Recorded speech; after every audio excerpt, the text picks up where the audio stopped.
Millions of people have lost weight with personalized plans from Noom. Like Evan, who can't stand salads and still lost 50 pounds. Salads generally for most people are the easy button, right? For me, that wasn't an option. I never really was a salad guy. That's just not who I am. But Noom worked for me.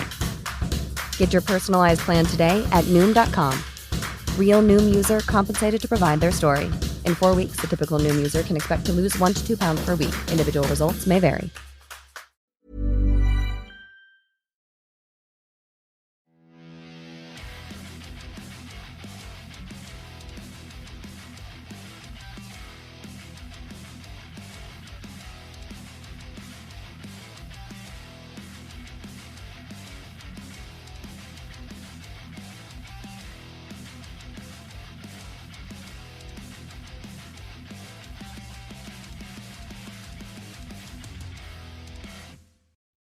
Welcome, guys. This week's episode of Heavy Metal Tones with me, your podcast host, Tony Evans.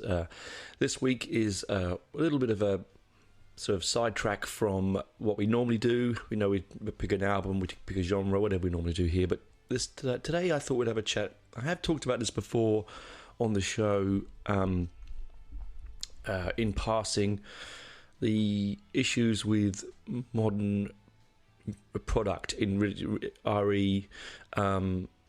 i.e.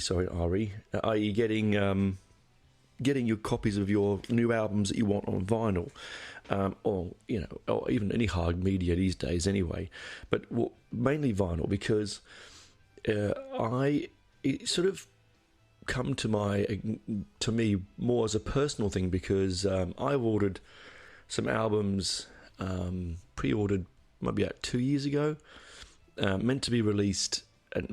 Released a year ago now. I meant to get a hard copy of them pretty soon, like back in January. What is it now? It's August almost, and when this goes out, it will be August, I think. I don't have my copies yet. Now I've contacted the record label and the band. It's not the band's issue; it's the record label. Not even the record label's issue. It turns out, having trouble with the pressing plants. Well, that made me think I'm going to do some research into this. And what did I sort of come across some very interesting information. Now, bear with me, I might go back and forth, because when I made the notes for this last night, I sort of splished and splashed around the internet, as you do, and so my book notes are not in order, but so it might not be as linear as it could be. Anyway, so right now, as we speak, the world is returning back at a huge pace back to analog media, i.e. records and tapes. Now, why so, do you think? I've discussed this before on the show, and I truly think it's just people wanting to I don't think it's relive the past. I think that's the wrong word. I think it's, and I'll quote this factor for you in a minute, which is quite interesting. It's not people of my age group or any of sort of the 40 pluses. Interestingly enough, 65% of all vinyl bought in the last 4 years is being by the 16 to 25 year olds, which I find staggering, right? Absolutely staggering. Now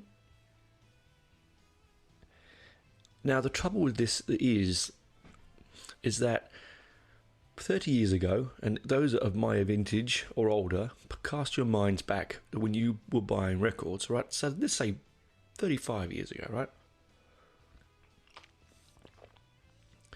A band would come out with a record, and there would be none of this limited edition, there would be a few interesting pressings that a band would put out just to promote, the single. Like you get a picture disc, you might get a coloured vinyl if you were.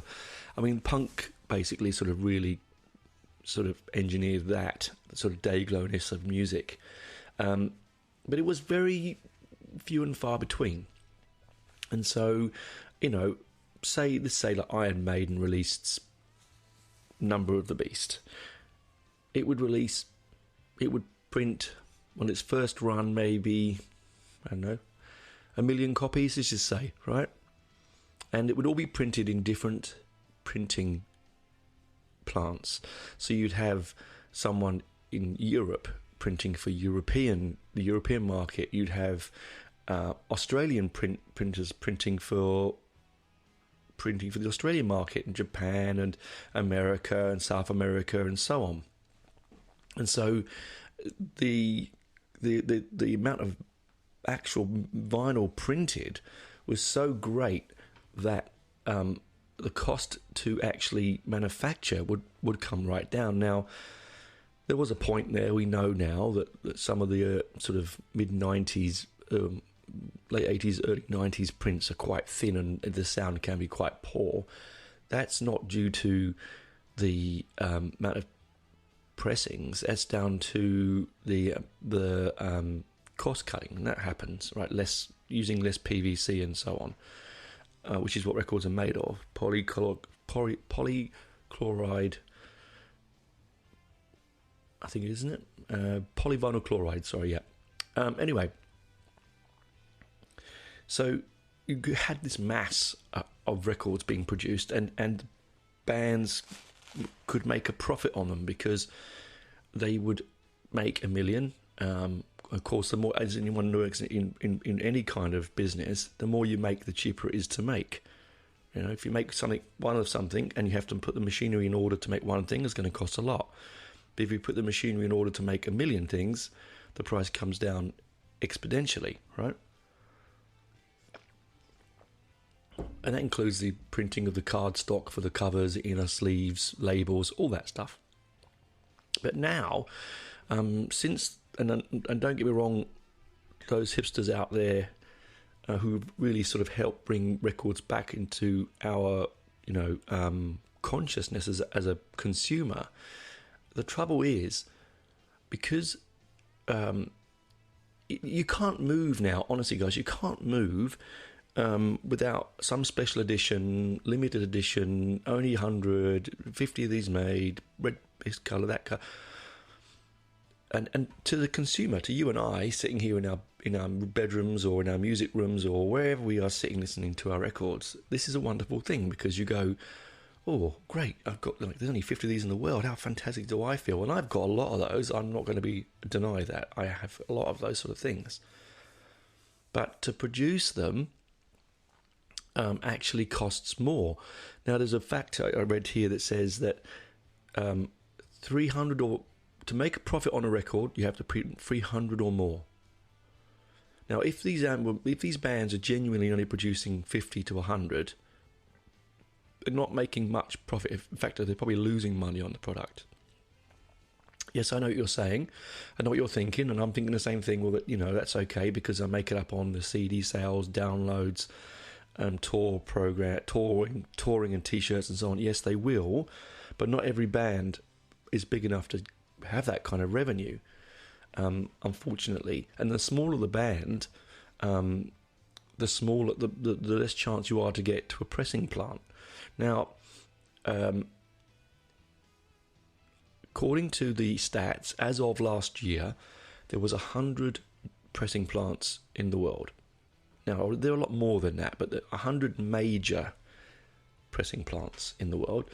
And in 2019, the predicted amount of vinyl that would be produced by 2022, last year, was 179 million units. This was predicted.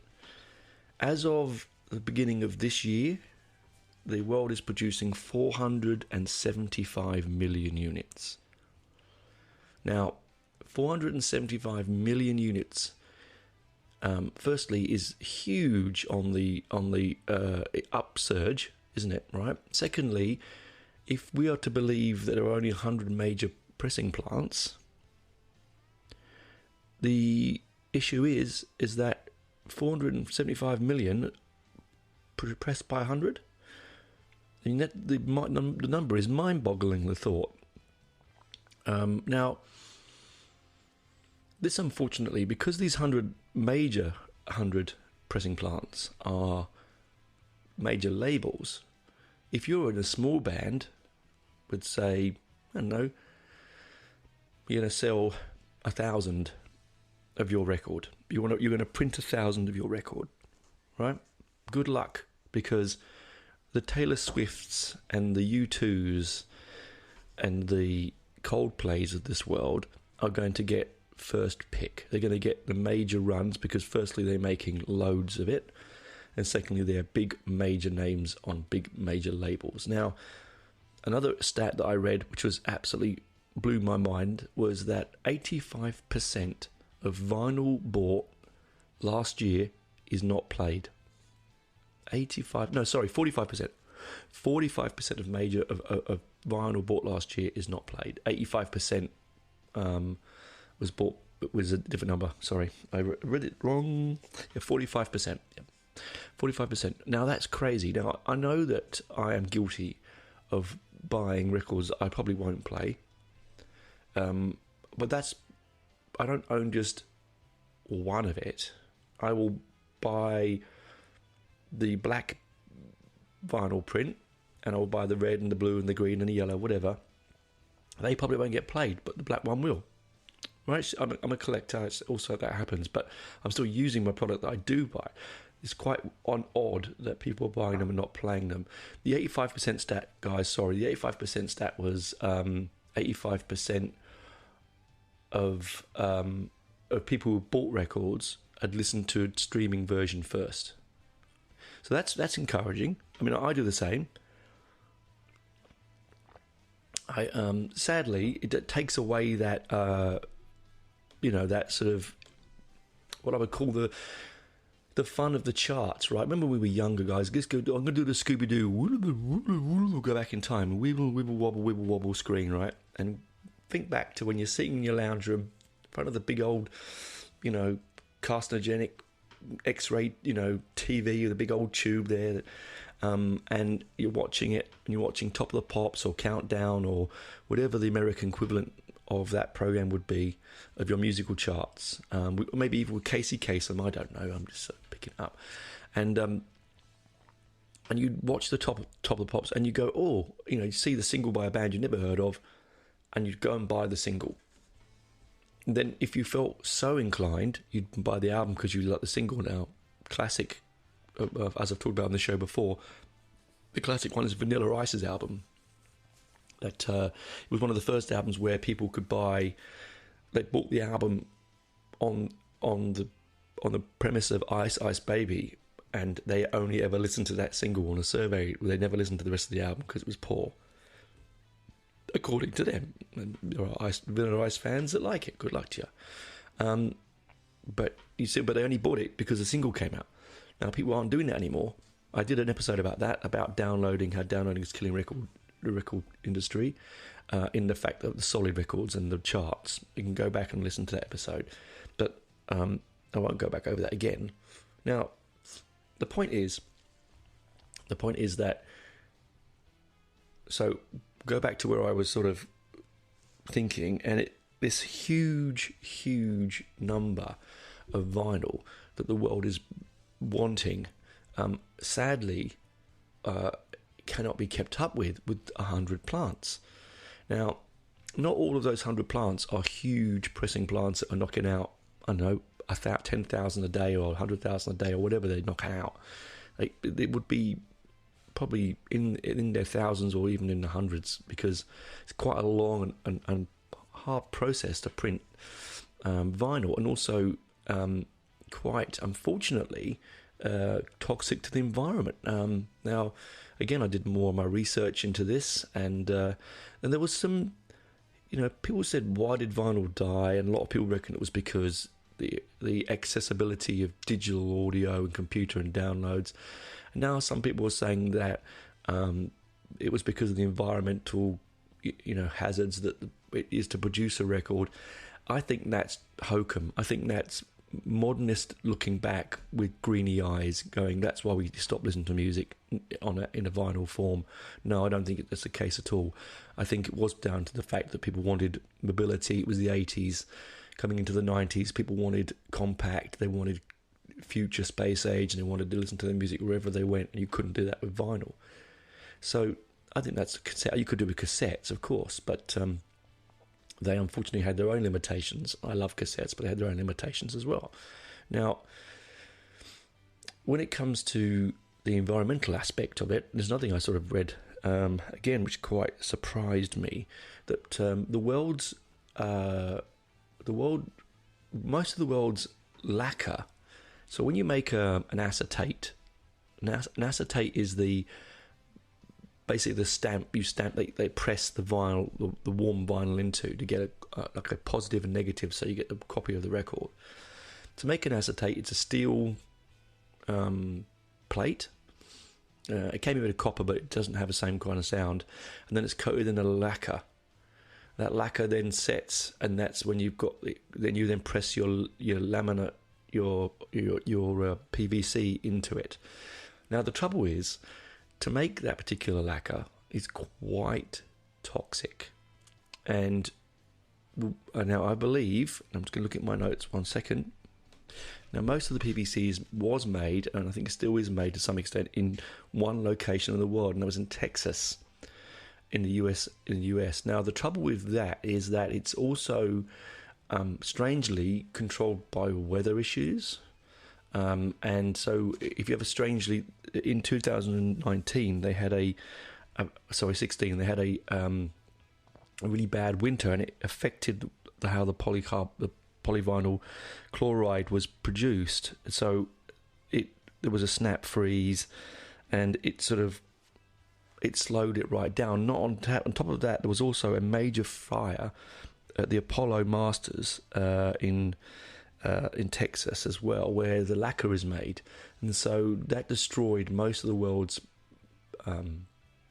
lacquer content, and only one small lab in Japan, in DC, was producing after that for a couple of years. And so this also then restricted how we make them, and it also doesn't help. That doesn't help when you've got a projected of 4 times the amount of the world's vinyl wanting to be produced, and then we're making we haven't got the product to make it with. So it's more and more this has happened. So it didn't help, but there is a solution to it, and this is the solution. Now in Denmark, there is a company called Green Records. Now they're using a different method now. So they're using recycled PVC. So old records, PVC in general, just old. They're recycling the material, and instead of making it like a dough and then pressing it into a mold, they're pouring it onto the mold like a slurry, and that itself uses 65% less energy, because to press records, you've got to steam, you've got to heat. There's a lot of energy used. So this technique they've got apparently you don't lose any of the sound quality, which is amazing. Also, they're looking at different materials to use instead of PVC, because they're sort of thinking of the future. If this is going to happen, what can we press records on? Now, of course, as well, again, is that with this new trend of everything having different colours and special stuff and extra added to it and all that, we've gone to this amazing. Don't get me wrong, I'm an audiophile. I think this is really fantastic. We've gone to this thing like this 180 gram, 240 gram records, which are like a very heavy and weighty, which technically means that when you put your good needle on it and you play it, you don't get the vibration through the disc. It doesn't warp as easy. It's got more bass that's solid to it, Excuse me, I'm going to sneeze one moment. I'm coming down with this a stinking cold, which is really fun, isn't it? Anyway, so there is a solution. The other solution is to look at increasing the sales of audio cassettes, because cassettes are great in the respect that if you want 100, you just order 100 and they'll make 100 for you at the time. You don't make them in advance and store them somewhere. You can do that, and it's much quicker and cheaper to produce. The only problem with that is that the world hasn't caught up with the mechanisms yet. I've mentioned this before. Record players, because of the sort of resurgence since 2010, there's a lot of record players on the market still, second-hand, refurbished, brand new, of really good quality. Of course, there's a lot of shit as well, flea market stuff and things like that. But the cassette has not kept up. The world's cassette market is driven. Mechanisms are this horrible tack mechanisms which are just awful. They're cheap. They have terrible heads. They don't have a great pinch roller system. The motor itself is directly attached. The belts are not good under good tension. It's just not a good system. I've got a beautiful, I'll say it myself if I don't say it again, but I've got a beautiful Marantz 1979. I refurbed it myself. Tape deck, and it is just astounding. I put it on once. My friends came over, and they were like, "Is that a CD player?" I was like, "No, it's my cassette deck." They were so impressed by the sound, and you do get that from cassette. Some people went away from cassettes because they thought the sound was poor. Well, the reason the sound was poor, and it isn't to some extent, is because the mechanisms you put it through are crap. The better the mechanism, I mean, you think about it, it was only 35, 40 years ago, and that was when we could put a cassette into a Walkman the same size of the cassette, the mechanism. Yet now we still have these huge, chunky, cheap, and I'm sorry to say this, Chinese mechanisms that you can go on to. If you go on to AliExpress or any of those, Wish or any of those, and look at just order cassette decks or cassette mechanisms, they are all the same rubbish. There's some really good YouTube videos on how to pick a good cassette mechanism, and I highly recommend you having a look at a guy called Techmoan. He's very, very good. I find his discussions on cassette mechanisms really interesting. He informed me anyway. But anyway, so that's the way to go, is that we need to make it more greener in that respect to make it more sustainable. But where do we go with this 100 plants only and this issue with the smaller bands? Well, I'm going to go and have a break now, get some more tea, maybe take some cold control, and I'll see you on the other side. And might talk about that on the other side, guys. Bye for now. Millions of people have lost weight with personalized plans from Noom, like Evan, who can't stand salads and still lost 50 pounds. Salads generally for most people are the easy button, right? For me, that wasn't an option. I never really was a salad guy. That's just not who I am. But Noom worked for me. Get your personalized plan today at Noom.com. Real Noom user compensated to provide their story. In 4 weeks, the typical Noom user can expect to lose 1 to 2 pounds per week. Individual results may vary.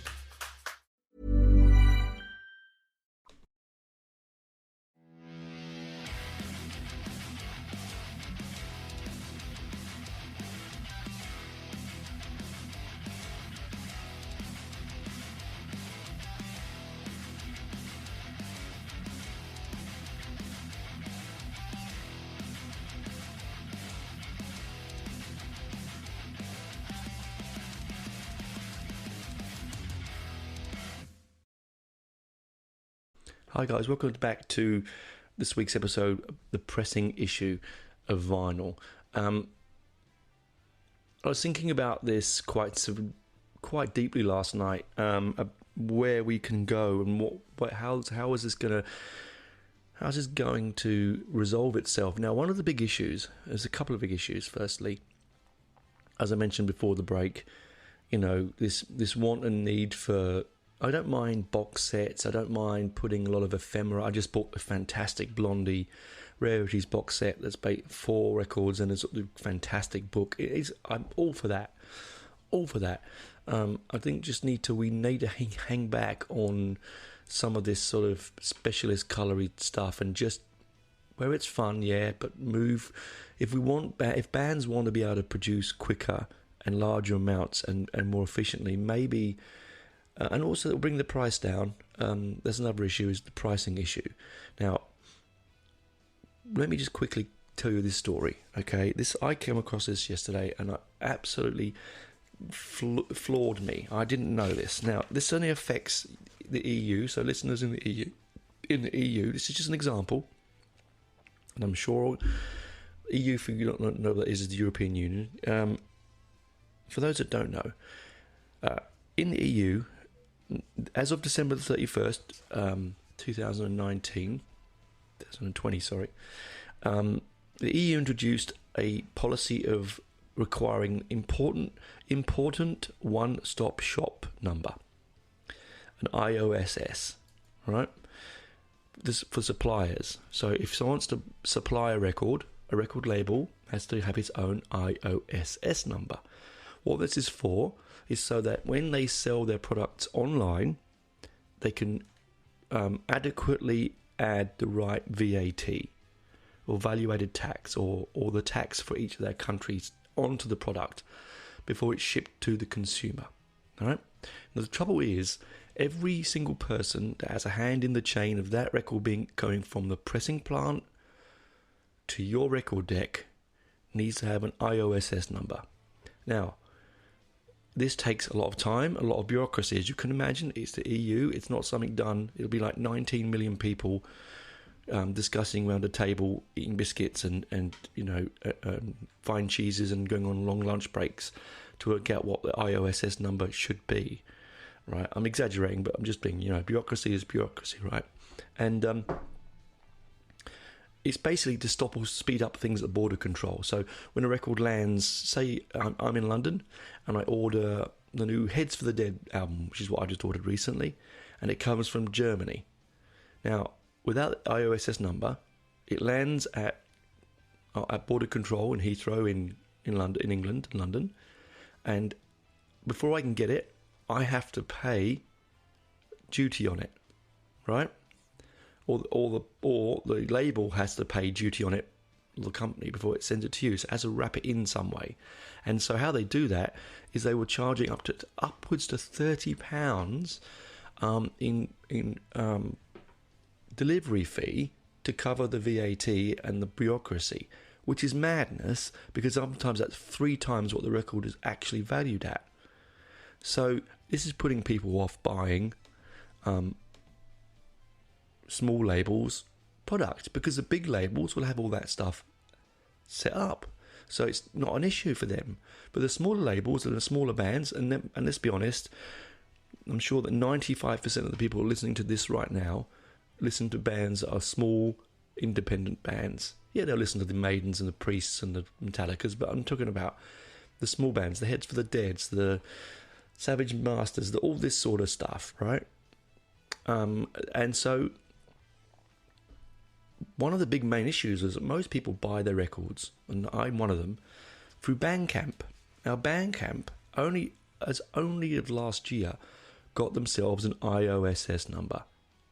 So you can imagine the amount of fuss and kerfuffle and extra costs. And that's why, for a little while there, when you went on Bandcamp, if you looked at the cost of it, it was like you'd pay like €14 for the record, and then, €35 postage. And you think to yourself, I honestly sometimes, unless I love the band, I have to think twice.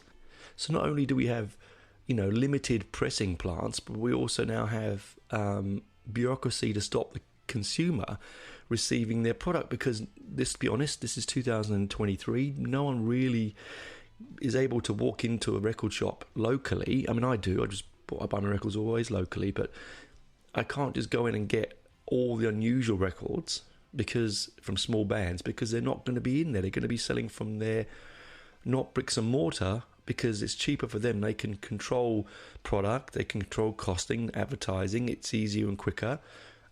It's more direct, and they make more profit. So therefore they sell online. But when you're going to have this problem, so firstly, bands have to be right at the back of the queue to get their records pressed. Secondly, they have to fight bureaucracy to get it to the consumer, right? So all the time, all this money is being drawn out of their very limited earnings for these bands, which is not helpful, right? And then, so the answer is, I think, really, and I read it's a great article about this as well. One of the answers to it is to look at, I wrote down a list. Okay, opening more plants. Well, that's an obvious. That's a given, isn't it? Let's open more pressing plants. Well, man, if I won the lottery, and I genuinely mean this, guys, if I won the lottery and I had millions and millions and millions of dollars, I probably would open a pressing plant. Yes, I probably would. And I would do it as a sort of semi-non-profit organisation, right? This is probably what we need to do for smaller bands. Maybe we do need to get, like they used to do in the old days, have collective pressing plants for communal bands. Like the punks used to all get onto certain small labels that press themselves. We need to train new younger people on how to master records, because at the moment it's in the hands of older artisans, and the more that we get younger people doing this, the more jobs we get, the more plants will open and be larger and have more capacity. We need to use and refurbish old machinery. We don't need to keep making new plants. Technology of pressing records hasn't changed really in 100 years. So let's keep that pressing the same way. Don't need to keep buying and making new machinery. It's refurb.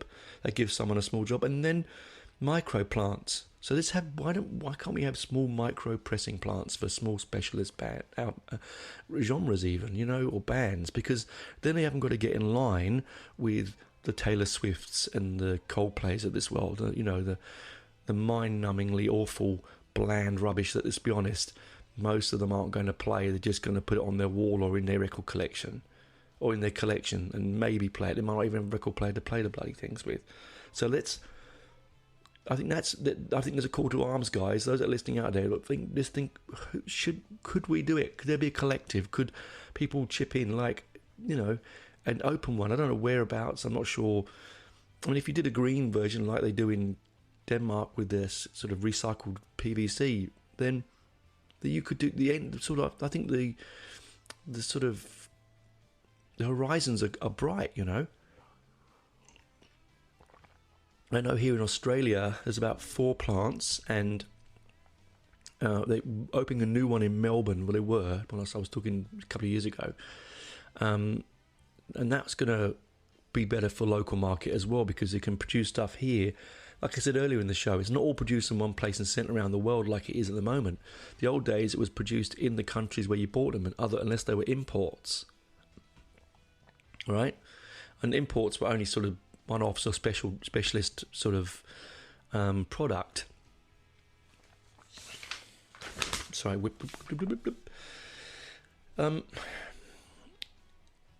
I think someone made a great quote here. I said, making up for lost time is causing the issue. Record store day is another one of the main issues. Now, I love record store day. I really, really do. It's one of the things I look forward to the most in the year, really. It's like my Christmas day. I enjoy the build-up, the research, what's going to be on sale. I enjoy going there with my mates John and Benji and people like that, and just queuing and chatting and being amongst like-minded people, trying to get your hands on some really, limited edition, unusual prints. Now, that's brilliant for us collectors, but there is an issue here. That is that how many more copies of Elton John outtakes do we actually need? And that was just a quote I read somewhere about Record Store Day.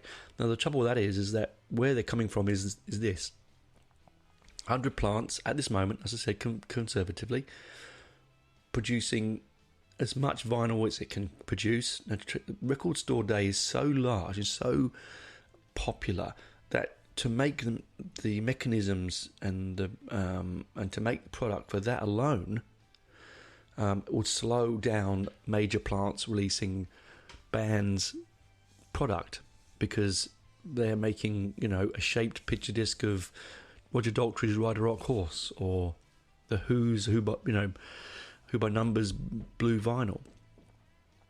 fun that they are. I'm not going to be a hypocrite because I bloody love that stuff. But I see where they're coming from. And as I said at the beginning of the show, it's a lot of this need to be novel to sell a record when they don't need it anymore. We've proved the point. 100 million copies of records produced by the end of this year they're not all novelty, are they? So we don't need the novelty factor to keep the consumer buying. We need lower priced, good quality, easy to access product. And then things will knock on, won't they? There'll be knock-on effect because you'll start opening record shops again where they started closing only a decade or so ago. People will have jobs, delivery people, packing plants, pressing plants. It's a knock-on effect, isn't it? Anyway, I feel like I've been on my soapbox a bit much for this one this week. I'm very passionate about the idea that we're going to get to a point where bands are going to say, enough's enough, I'm not doing it anymore. Or just go back to putting it on CD. Sorry, this cold is starting to hit hard. I'm going to put it on CD, or I'm going to put it back onto cassette, which is cheaper and easier to do, and do it on demand. I mean, it still get the errors. I ordered when Iron Maiden's Number of the Beast came out on its 40th anniversary. It came out on the 18th of March, which is my birthday, by the way, a couple of years ago. And they did a cassette and vinyl and picture disc, and I ordered the cassette first because the vinyl hadn't been released yet, the special edition, and it arrived dutifully from Europe, and one side was completely blank, which was a bit annoying when I sat there to listen to it on my cassette deck. Really need to get a new cable. So I contacted the record label, and they were like, I'll send you another one. And they sent me one which had both sides of it on. So you still get your quality issues because, again, another with vinyl. I mean, I don't remember ever. In fact, I never remember ever buying a record back in the 80s, getting it home, and it being in bad quality. Never once. I would take it out of the record sleeve. It would be flat. It would play. There'd be hardly any background noise. These days now, with these new pressings, because they're coming out so quickly and so rapidly from only a small selection of plants, they're not being quality controlled. I have one or two from Record Store Data ever so slightly warped. I have the background noise on my print of Judas Priest's British Steel that I got recently, just a new copy because I don't want to keep playing my old one. Even though I use a record cleaner, I really thoroughly look after my records and I know what I'm doing with them. The background noise on that record, it was terrible compared to my original print. And it almost like the groove is filled still with slightly with a micro dust. Like you take them out of the sleeve, and because they've already got little bits of micro bits of vinyl on them that haven't been finished properly, when you pull them out, it can scratch the surface of the vinyl. The old days, before it was sent, they were cleaned. I just don't think that is the case anymore. I think they're quickly wiped over and put into the sleeve and sent off. I don't think they're clean that they used to be. I could be wrong, and it might be only certain plants that are causing issues, but the quality, again, for something I'm paying upwards to $70 Australian, which is about £30 UK,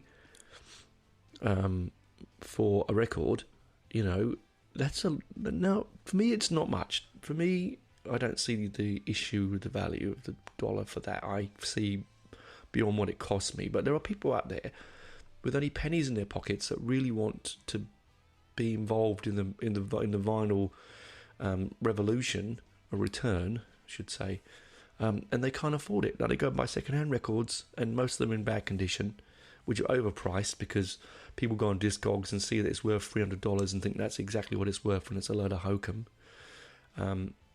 That's another story, another episode, another moan of mine. But where I'm coming from. I'm going to finish up soon, guys, because I'm not feeling that great.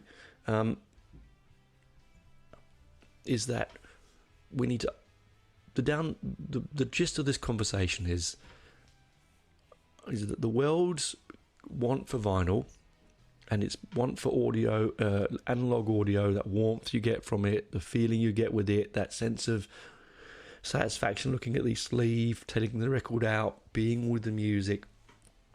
They want that, but they can't keep up with it, sadly. And we can't keep up with it, sadly, as a consumer. We are, and there's only two people missing out, really. Two, it's the band and the consumer. The record labels, to some extent, are missing, but let's be honest, they got their money. They'll get their money from orders. They'll get their money from the band to produce it and the deals that they do. But the bands themselves, most of them feel terrible when a product doesn't go out properly, because they don't want their product or their name on something that isn't being released correctly. And the consumer will just get burnt. They'll just be like, I'm not bothered with this anymore. And so they'll look for, they might still buy records, but they won't buy the latest one. They will go onto Amazon and buy it from last year or the year before. They won't go to Bandcamp, to these smaller bands, because they know that they get the Metallica album anywhere they want with their eyes closed. They can get Iron Maiden albums with no worry. They can get, Coldplay and Taylor Swift and all these people, no issue. But the small independent underground bands are really struggling because no one's buying CDs anymore. So, they can't produce it on CD because they won't sell any. The downloads are worth a fraction of 2 nothing, so fuck all. So, to them, right? So, the only way that they can get their music into people's houses and onto their stereos and into their zeitgeist and into their minds is via vinyl these days. And so, they're losing out. And they have to have more and more crazy packaging and colours and oddness for the consumer to even consider paying the big numbers to get it to their doors. And then even then, like me, they miss out. They're 2 years still waiting for a record. Now, I know that it's not the band's fault. I know it's not really the label's fault.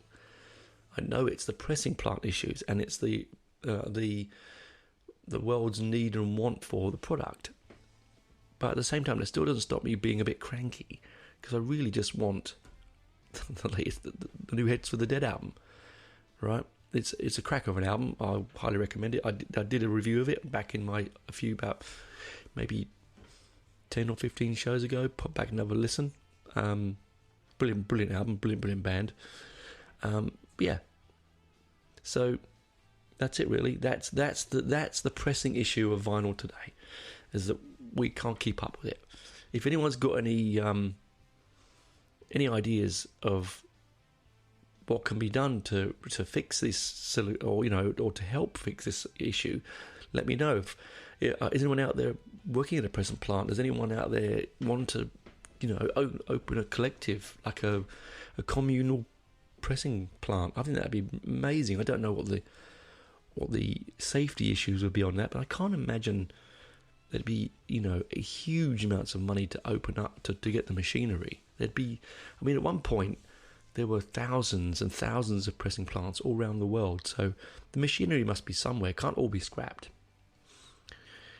Anyway, that's me for this week. Please do like, subscribe, leave a review.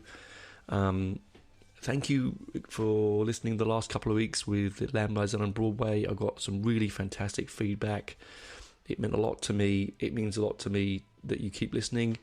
It means a lot to me that I can still do it, even though my throat feels like it's going to be ripped out of my neck at the moment. I'm that sore. But the show must go on, people. The show must go on. I just really, really, really appreciate everyone that listens. I look at the numbers on a daily basis, and you get crazy things like I'm number 20 in Nepal. I was at one point. The Nepalese love me. What a strange thing. I love it, guys. Thank you very much. The more the merrier. And also, thank you guys that come and watch my little TikToks on a Saturday morning that I do to promote the coming week's show. My lovely wife films it for me. It's all off the cuff, and I love doing it. It's something I look forward to doing as long as I do with the shows as well. I love the updating my Facebook page. As yet, I haven't got an Instagram because I just don't understand Instagram. Anyway, I'm sure that's harming me. I don't know. And I'm not doing Twitter because I always find those places very unusual and odd.